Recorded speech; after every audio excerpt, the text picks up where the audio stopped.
വിശദമായ വാർത്തയിലേക്ക്. മല കയറിയോ 51 യുവതികൾ?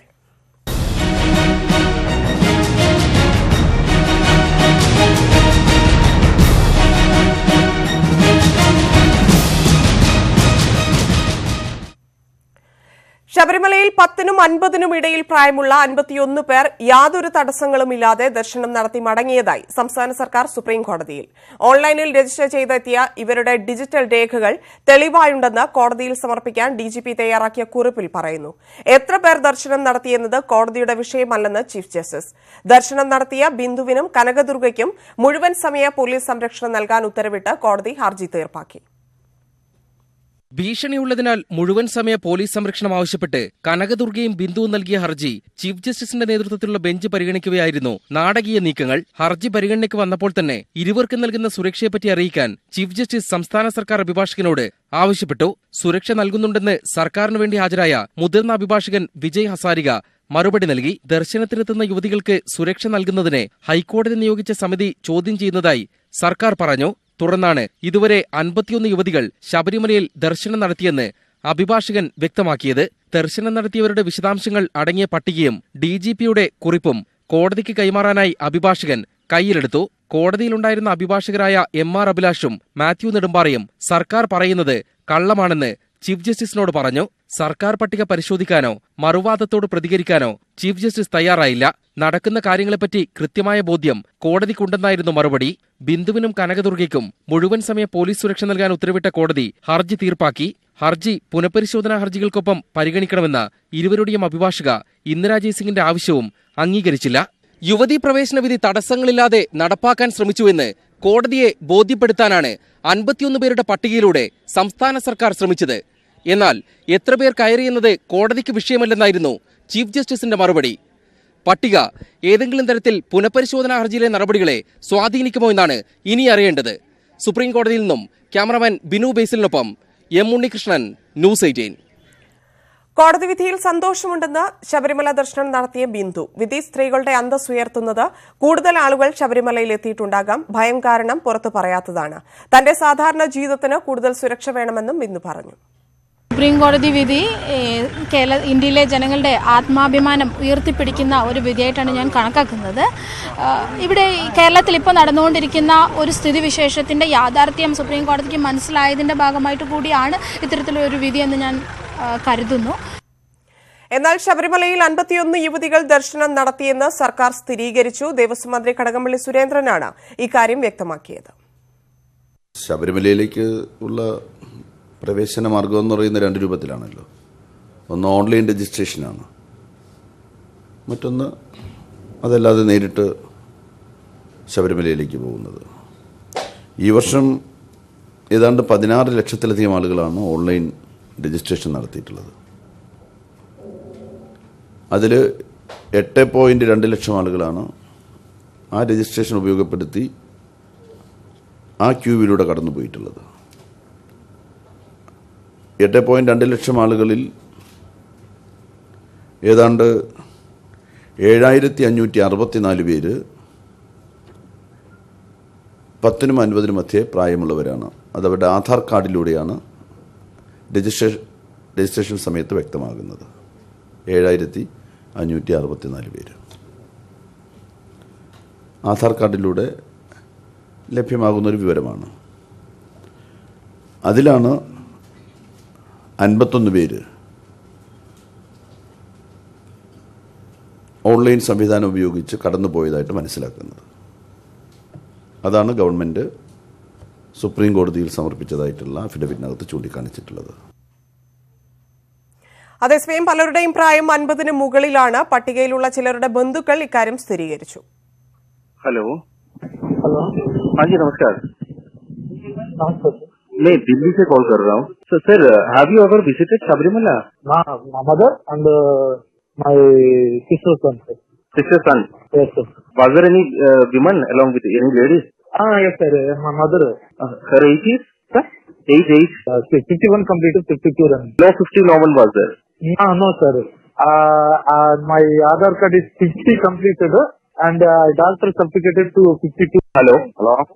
sir, नमस्कार. நமஸ்காரம் சார், சொல்லுங்க சார். சார் நான் டெல்லியில கால் பண்றேன். சொல்லுங்க சார். சார் உங்களுக்கு சபரிமலை போயிருந்தல? ஆமா, சபரிமலை போயிருந்தேன் சார். லேடிஸ் யாருமே இல்ல. நீங்க கூட நாங்க கூட்டிட்டு வந்தோம் சார். நாங்க 52, 55 வயசுக்காரங்க லேடிஸ் தான் கூட்டிட்டு வந்தோம் சார். அச்சா, 50 தாய் யாரும் இல்லையா? ஆமா, தாய் தான் சின்னவங்க 50 வயசுக்கு கம்மியா யாரும் இல்லைங்க சார். எத்தனை லேடிஸ்? 50 வயசுக்கு மேலதான் சார் 6 லேடிஸ் கூட்டிட்டு வந்தோம் சார். 50 கம்மி யாருமே இல்லைங்க சார். நாங்களே இங்க கழிச்சு விட்டுறோம் சார். எங்களை 50 வயசு கம்மியாகிற மாதிரி சொன்னாலும் நாங்களே வேணாம்னு சொல்லிடுறோம் സാർ. വിവരങ്ങളുമായി ഉണ്ണികൃഷ്ണൻ ചേരുന്നു. ഉണ്ണി, ആരെയൊക്കെ ബന്ധപ്പെട്ടു? ഇവരെന്താണ് പറയുന്നത്? 50 വയസ്സിന് മുകളിലാണ് പ്രായം എന്നാണോ എല്ലാവരും പറയുന്നത്?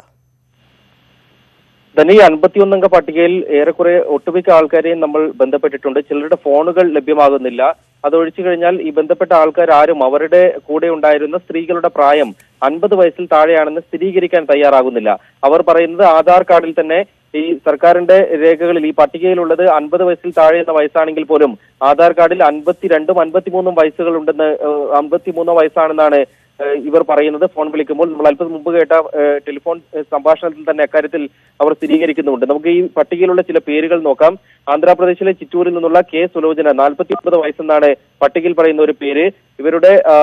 ഇവരുടെ മകനാണ് ഫോൺ വിളിച്ചപ്പോൾ എടുത്തത്. അവർ പറഞ്ഞത് അവരുടെ അമ്മയും സഹോദരിയുമാണ് ഈ ശബരിമല പോയ സംഘത്തിനുണ്ടായിരുന്നത്. ഇരുവരുടെയും വയസ്സ് 51 കഴിഞ്ഞിട്ടുണ്ട്.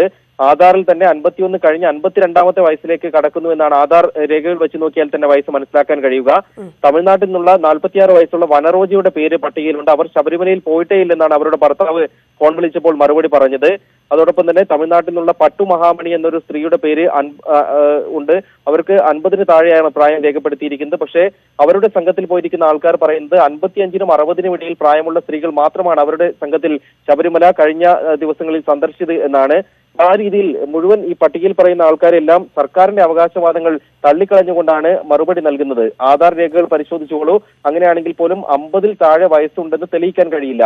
വിശ്വാസികളായതുകൊണ്ട് തന്നെ 50-ൽ താഴെയുള്ളവർ പോകില്ല എന്ന് മറുപടി നൽകിയവരും ഉണ്ട്. ഏതായാലും ഇനിയിപ്പോൾ സർക്കാർ തന്നെയാണ് വിശദീകരിക്കേണ്ടത് എന്തുകൊണ്ട് ഇങ്ങനെ പൊരുത്തക്കേടുകൾ വരുന്നു എന്ന കാര്യം. ഇതിൽ വലിയ വൈരുദ്ധ്യങ്ങൾ സർക്കാർ അവകാശപ്പെട്ട കാര്യത്തിലും അവരോട് സംസാരിക്കുമ്പോഴും ഉണ്ടാകുന്നു എന്നത് തന്നെയാണ് വസ്തുത. ശരി ഉണ്ണി. ജീവനും സ്വത്തിനും സുരക്ഷ നൽകണമെന്ന കനകദുർഗയുടെയും ബിന്ദുവിന്റെയും ഹർജി സുപ്രീംകോടതി പരിഗണിക്കുമ്പോഴാണ് 51 യുവതികൾ ശബരിമലയിലെത്തിയെന്ന് സർക്കാർ അറിയിച്ചത്. സർക്കാർ കോടതിയിൽ നൽകിയ റിപ്പോർട്ട് ദേവസ്വം മന്ത്രി കടകംപള്ളി സുരേന്ദ്രനും സ്ഥിരീകരിച്ചിരുന്നു.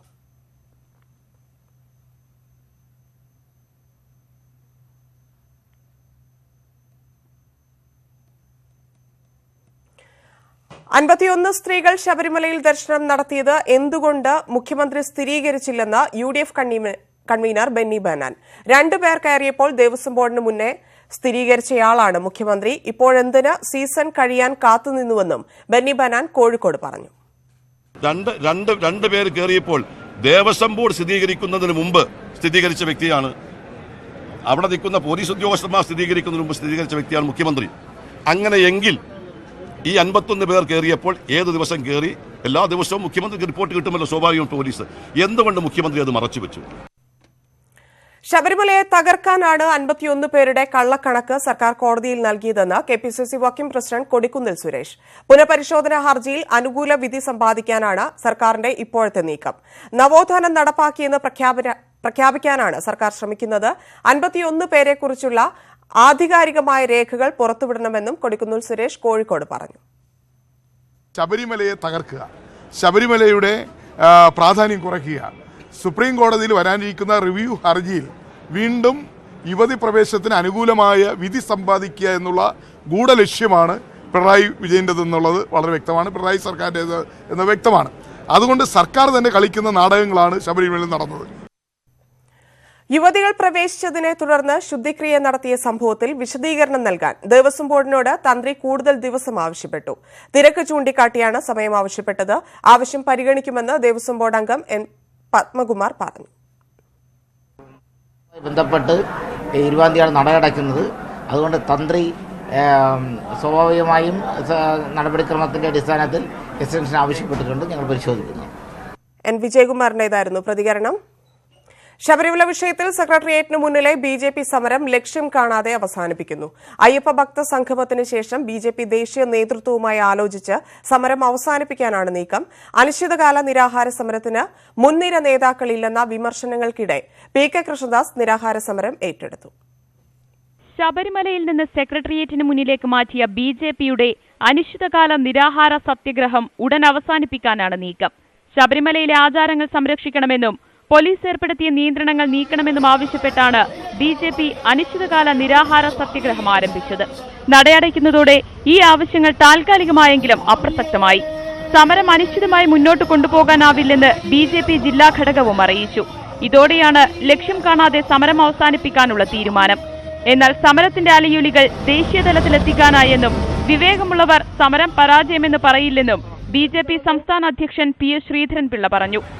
സംഘടനാ ദൃഷ്ടിയിൽ, പൊതുജന ദൃഷ്ടിയിൽ സത്യത്തെ ഉൾക്കൊള്ളാൻ ആഗ്രഹിക്കുന്നവരുടെ അളവുകോല് വെച്ച് പരിശോധിക്കുമ്പോൾ പൂർണ്ണമായ വിജയമാണ്. മറിച്ചുള്ള പ്രചരണങ്ങളെ അർഹിക്കുന്ന അവജ്ഞയോടെ ഞങ്ങൾ തള്ളിക്കളയുകയാണ്. RSSുമായുള്ള അസ്വാരസ്യങ്ങളും തിരിച്ചടിയായി. ശബരിമല കർമ്മസമിതി മറ്റന്നാൾ തിരുവനന്തപുരത്ത് അയ്യപ്പ ഭക്ത സംഗമം സംഘടിപ്പിക്കും. ദേശീയ അധ്യക്ഷൻ അമിത്ഷായുമായി കൂടിയാലോചിച്ചാകും മുന്നോട്ടുള്ള പ്രതിഷേധങ്ങൾ. ആദ്യഘട്ടത്തിൽ മാത്രമാണ് മുൻനിര നേതാക്കൾ സമരത്തിന് നേതൃത്വം നൽകിയത്. ഭിന്നതകൾ സമരത്തിന്റെ വീര്യം ചോർത്തിയെന്ന വിമർശനങ്ങൾക്കിടെ PK കൃഷ്ണദാസ് നിരാഹാര സമരം ഏറ്റെടുത്തു. ശബരിമല യുവതീ പ്രവേശന വിഷയത്തിൽ വലിയ ജനപിന്തുണ ലഭിച്ചിട്ട് പോലും സമരം വിജയിപ്പിക്കാനായില്ലെന്ന വിമർശനത്തിന് BJP മറുപടി നൽകേണ്ടി വരും. News 18 Thiruvananthapuram. Thrissur Mannamangalam saint Mary's പള്ളിയിലെ യാക്കോബായ ഓർത്തഡോക്സ് സംഘർഷമായിരുന്നു. പള്ളിയിൽ നിന്ന് ഒഴിഞ്ഞുപോകാൻ തയ്യാറാണെന്ന് യാക്കോബായ വിഭാഗം കലക്ടറെ അറിയിച്ചു.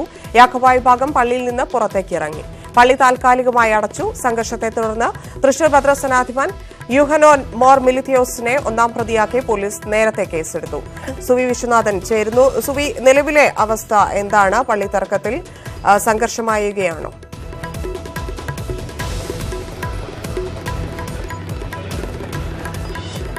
ധന്യ 4 മണിക്കൂർ നീണ്ട ചർച്ചയ്ക്കൊടുവിലാണ് ഈ ഓർത്തഡോക്സ് യാക്കോബായ വിഭാഗങ്ങൾ തമ്മിൽ ഒരു സമവായ സാധ്യത ഉടലെടുത്തത്. ആദ്യം ചർച്ചയിൽ ഇരു വിഭാഗങ്ങളും തങ്ങളുടേതായ നിലപാട് സ്വീകരിച്ചു. ഒരു കൂട്ടർ പള്ളിയിൽ പ്രവേശനം അനുവദിക്കണമെന്നും എന്നാൽ പള്ളിയിൽ നിന്ന് വിട്ടുപോകാൻ തയ്യാറല്ലെന്ന് യാക്കോബായ വിഭാഗവും നിലപാടെടുത്തു ഈ ചർച്ചയിൽ. എന്നാൽ ഇത്തരത്തിൽ ഒരു നിലപാടുമായി മുന്നോട്ട് പോകാൻ സാധിക്കില്ലെന്ന് കലക്ടർ വ്യക്തമാക്കുകയായിരുന്നു. ഇരു കൂട്ടരും പള്ളി വിട്ടു പോകണം എന്ന് ഒരു കർശനമായ നിലപാട് കളക്ടർ TV അനുപമ എടുത്തത്. അല്ലാത്ത പക്ഷം പള്ളിയിൽ തുടരുന്ന യാക്കോബായ വിഭാഗക്കാർക്കെതിരെ കർശനമായ നടപടികളുമായി മുന്നോട്ട് പോകേണ്ടി വരും, ബലപ്രയോഗം നടത്തേണ്ടി വരും എന്ന കാര്യം ഉൾപ്പെടെ ചർച്ചയിൽ പങ്കെടുത്ത Thrissur city police commissioner Yathish Chandra ഉൾപ്പെടെയുള്ളവർ പറയുകയായിരുന്നു. ഇതിനെ തുടർന്ന് യാക്കോബായ വിഭാഗം 4 മണിവരെ സമയം വേണമെന്ന് ആവശ്യപ്പെട്ടു. ഈ സമയത്തിനുള്ളിൽ തന്നെ സെന്റ് മേരീസ് പള്ളിയിൽ സംഘടിച്ചിരുന്ന യാക്കോബായ വിഭാഗക്കാർ പള്ളി പൂട്ടി ഇറങ്ങിപ്പോവുകയായിരുന്നു. അതിനുശേഷം 4 മണിയോടുകൂടി ഇപ്പോൾ യാക്കോബായ വിഭാഗം കളക്ടറുടെ ചേംബറിലെത്തി തങ്ങളുടെ തീരുമാനം അറിയിക്കുകയായിരുന്നു. ഏതായാലും സമവായ സാധ്യത ഒഴിഞ്ഞിരിക്കുകയാണ്. താൽക്കാലികമായി സെന്റ് മേരീസ് പള്ളി അടച്ചിടുന്ന ഒരു സാഹചര്യത്തിലേക്കാണ് ഇപ്പോൾ കാര്യങ്ങൾ നീങ്ങിക്കൊണ്ടിരുന്നത്. നേരത്തെ ഇന്നലെ രാത്രി സംഘർഷമുണ്ടായതിനെ തുടർന്ന് മെത്രാപൊലീത്ത ഭദ്രാസനാധിപൻ യൂഹന്നാൻ മോർ മിലിത്തിയോസിനെതിരെ ഒന്നാം പ്രതിയാക്കി പോലീസ് കേസെടുത്തിട്ടുണ്ട്.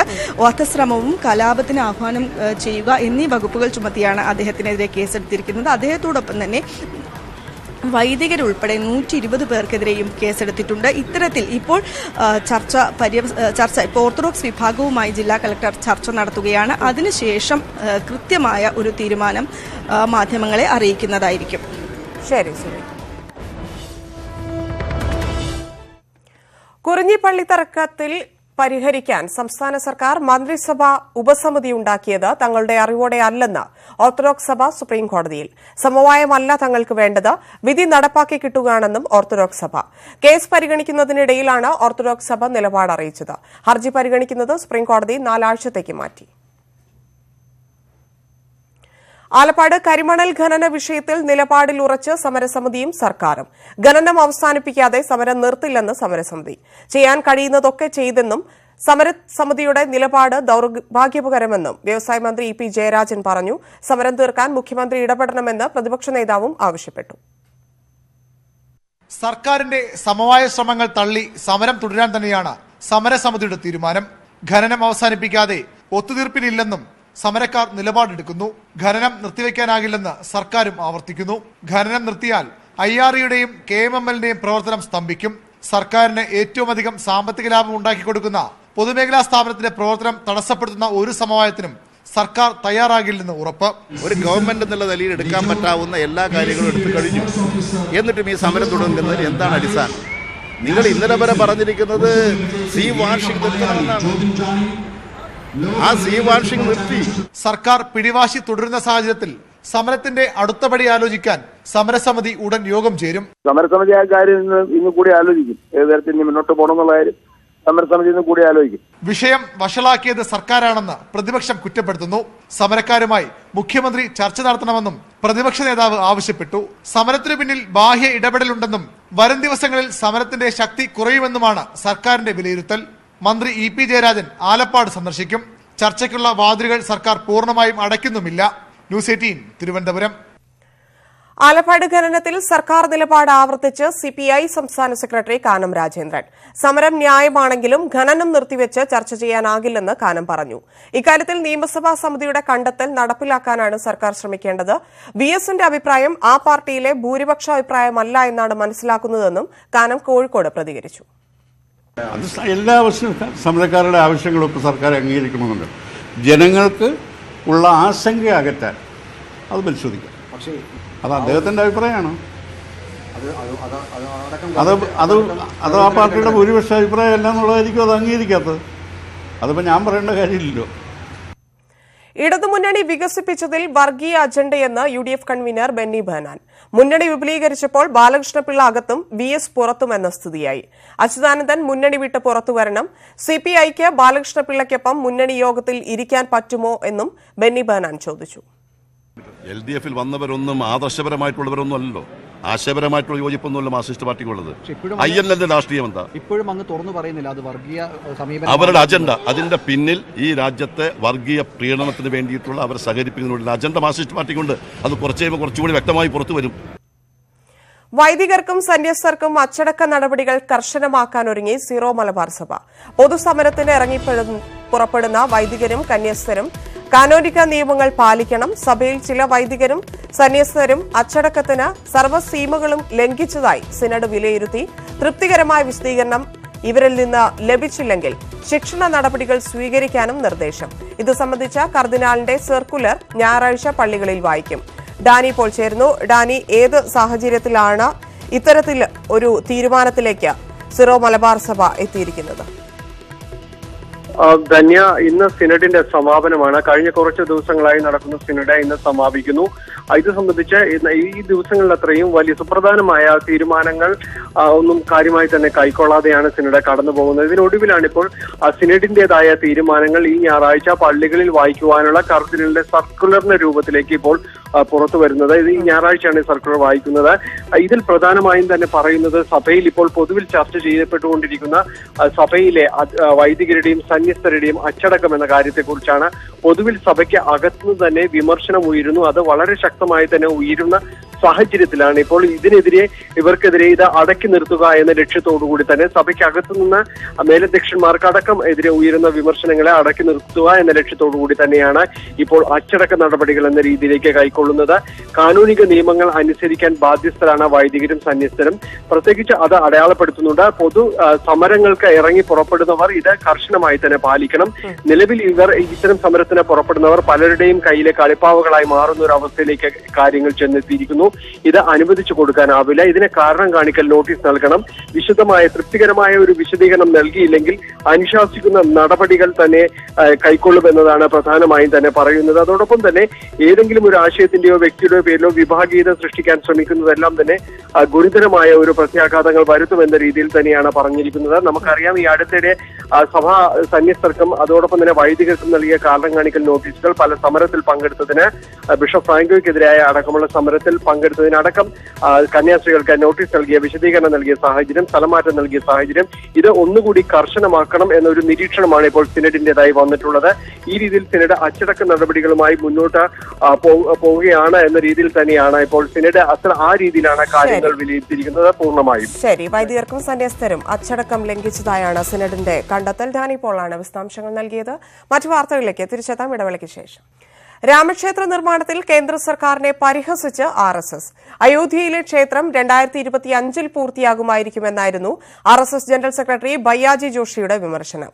ഇന്ത്യ ലോകത്തിന്റെ നെറുകയിലെത്താൻ 150 വർഷമെടുക്കുമെന്നും പ്രധാനമന്ത്രി നരേന്ദ്രമോദിയെ ലക്ഷ്യമിട്ട് ഭയ്യാജി ജോഷി പറഞ്ഞു. അതിർത്തിയിലെ സംഘർഷങ്ങളുടെ പേരിൽ RSS മേധാവി മോഹൻ ഭാഗവത്തും കേന്ദ്ര സർക്കാരിനെ കുറ്റപ്പെടുത്തി. അയോധ്യയിലെ രാമക്ഷേത്ര നിർമ്മാണ വിഷയത്തിൽ RSSന്റെ അതൃപ്തി പൂർണ്ണമായും വ്യക്തമാക്കുന്നതായിരുന്നു ജനറൽ സെക്രട്ടറി ഭയ്യാജി ജോഷിയുടെ വാക്കുകൾ. അയോധ്യയിലെ 2025 ക്ഷേത്ര നിർമ്മാണത്തിന് ശേഷം ഇന്ത്യ ലോകത്തിലെ ഒന്നാമത്തെ ശക്തിയാകും. അതിനു പക്ഷേ 150 വർഷം കൂടി എടുക്കുമെന്നും ഭയ്യാജി ജോഷി പരിഹസിച്ചു. 2025 में राम जन्मभूमि के ऊपर श्रेष्ठ राम मंदिर बनने के बाद फिर दिशा को और गति प्राप्त होगा. अयोध्या के मंदिर निर्माण के बाद फिर एक बार देश अगले 150 वर्षों के लिए पूंजी प्राप्त करेगा और आगे बढ़ने वाला देश बनेगा. ഇന്ത്യ ലോകത്തെ ഏറ്റവും വളരുന്ന സാമ്പത്തിക ശക്തിയായി എന്ന പ്രധാനമന്ത്രിയുടെ അവകാശവാദങ്ങൾക്കിടെയാണ് ഭയ്യാജി ജോഷിയുടെ വിമർശനം. നിലപാട് വിവാദമായതോടെ 2025 രാമക്ഷേത്രം പൂർത്തിയാക്കണമെന്നാണ് താൻ ഉദ്ദേശിച്ചതെന്ന് അദ്ദേഹം വിശദീകരിച്ചു. 25 तारीख की शुरू थोड़ी करने की बात की है. आज शुरू होगा तो 5 वर्ष में बनेगा. അതിർത്തിയിൽ യുദ്ധമില്ലാത്തപ്പോഴും സൈനികർ കൊല്ലപ്പെടുന്നത് കേന്ദ്ര സർക്കാരിന്റെ പിടിപ്പുകേടാണെന്ന് RSS മേധാവി മോഹൻ ഭഗവതും കുറ്റപ്പെടുത്തി. यहाँ पर युद्ध नहीं तो भी शहीदियां होती है. इसका कारण है कि हम अपना काम ठीक नहीं करते. अब उसको भी ठीक करना है और देश को बड़ा बनाना है तो देश के लिए जीना भी सीखना पड़ेगा. രാമക്ഷേത്ര നിർമ്മാണം മുഖ്യ പ്രചരണായുധമാക്കാൻ BJP ഒരുങ്ങുന്നതിനിടെയാണ് കേന്ദ്ര സർക്കാരിനെ സമ്മർദ്ദത്തിലാക്കുന്ന RSS നിലപാട്. National desk, news 18. 5 മണി വാർത്ത പൂർണ്ണമാകുന്നു. ഇടവേളയ്ക്ക് ശേഷം നാട്ടുവർത്തമാനത്തിൽ അശ്വതി ചേരും. നമസ്കാരം.